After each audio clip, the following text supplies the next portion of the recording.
O preço do frete é outro ponto do acordo feito com os caminhoneiros durante a paralisação que agora provoca discussão. Empresários e agricultores reclamam que a tabela com preço mínimo elevou muito o valor pago pelo transporte de cargas. A Agência Nacional de Transportes Terrestres confirmou que vai rever a tabela. A tabela é para ser um preço mínimo. A forma como saiu a primeira tabela acabou virando um preço máximo. Existem correções no sentido de melhorar, foi o que nós entendemos, e o governo, de certa forma, cumpriu com outro compromisso que houve, após 15 dias nós nos reunimos novamente. A discussão também está numa comissão parlamentar que vai analisar a medida provisória que criou a tabela com preço mínimo do frete. Nós estamos numa economia de livre mercado, onde deve prevalecer o negociado entre qualquer outro tipo de legislação. No Planalto houve reuniões com representantes dos caminhoneiros e mesmo diante de tantas incertezas, durante o anúncio do plano agrícola e pecuário, o presidente comemorou. Depois de 10 dias de uma greve, convenhamos, preocupante, nós conseguimos encontrar uma solução que não gerasse um incidente qualquer. Esse é o nosso presidente. O presidente Michel Temer está de brincadeira, né? Até parece que não vai provocar repercussão. Claro que vai. Já provocou econômica para a iniciativa privada, para as empresas, e financeira para o governo. Redução no recolhimento de impostos, na geração de riquezas, evidentemente.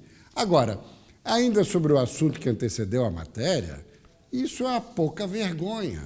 É por isso que tem paralisação atrás de paralisação, greve atrás de greve, ninguém cumpre nada, é uma esculhambação, com perdão da palavra, porque se estabelece uma multa, tem que ser cobrada, o empresário tem que comparecer, até para que nós tenhamos, nesse país, a cultura da legalidade, porque senão depois se anistia tudo, nada acontece, e daí isso é um estímulo para que outras greves e outras paralisações venham a acontecer.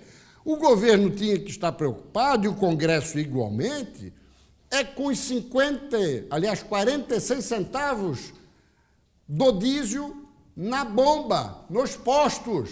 Isso também precisa ser cumprido. Mas, Fernando, nesse país não se cumpre nada. Se desrespeita a justiça, se desrespeita o legislativo, se desrespeita o executivo, e esses poderes também não se respeitam. Por isso que essa confusão total. Está faltando pulso lá de Brasília, hein, É presidente? verdade que o governo Michel Temer já acabou.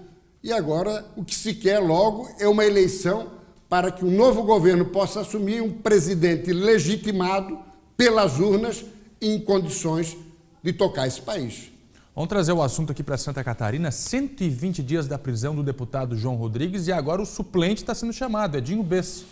Exatamente, são 120 dias no dia de amanhã. Vamos já, Vera.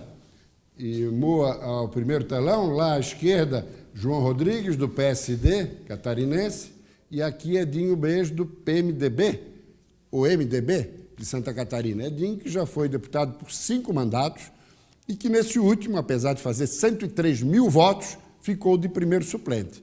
E por que está sendo chamado? Porque João Rodrigues já está preso há 120 dias. Portanto, agora não tem mais como ficar em aberto o seu gabinete.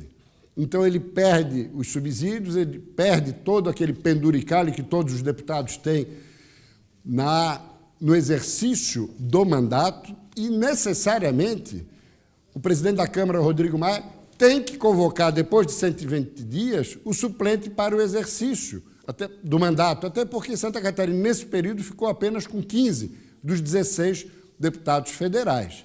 Agora, com a presença de Edinho no exercício do mandato, mesmo que interinamente, isso tudo leva a crer que fará com que o Conselho de Ética da Câmara acelere o processo relacionado a João Rodrigues, que há um processo de quebra do decoro parlamentar, e aí, ele tendo, eventualmente, o seu mandato cassado na comissão e depois em plenário, aí Edinho Bess poderia ser candidato à reeleição já efetivado no cargo. Na quarta-feira, um dos recursos de João Rodrigues no STJ, Superior Tribunal de Justiça, foi indeferido. Portanto, a a situação dele continua muito delicada.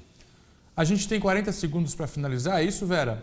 Não, nós temos mais um telão, né? É o que eu quero perguntar para você. Quer comentar o Michel ou comentar Não, o vamos MDB? comentar rapidamente os dois, mas primeiro o Michel. Michel Temer, como eu já falei aqui, está muito mal das pernas. E agora é a Polícia Federal que está nos seus calcanhares em duas frentes. Numa, no decreto dos portos, que teria favorecido uma empresa. Isso aí ele já está respondendo. Agora tem uma outra que é justamente relacionada a 10 milhões de reais que teriam sido doados em forma de Caixa 2 pelo Odebrecht ao PMDB.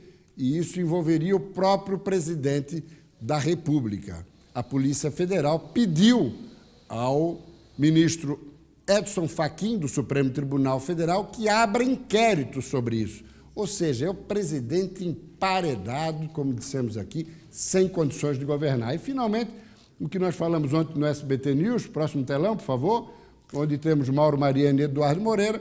Segunda-feira, Executivo Estadual do PMDB ou do MDB deve confirmar uma consulta, seja em pré-convenção, seja em prévia, para a escolha do candidato ainda no mês de junho. Votariam apenas os detentores de mandato, vereadores, prefeitos, vice-prefeitos, deputados estaduais, federais, o senador e o governador.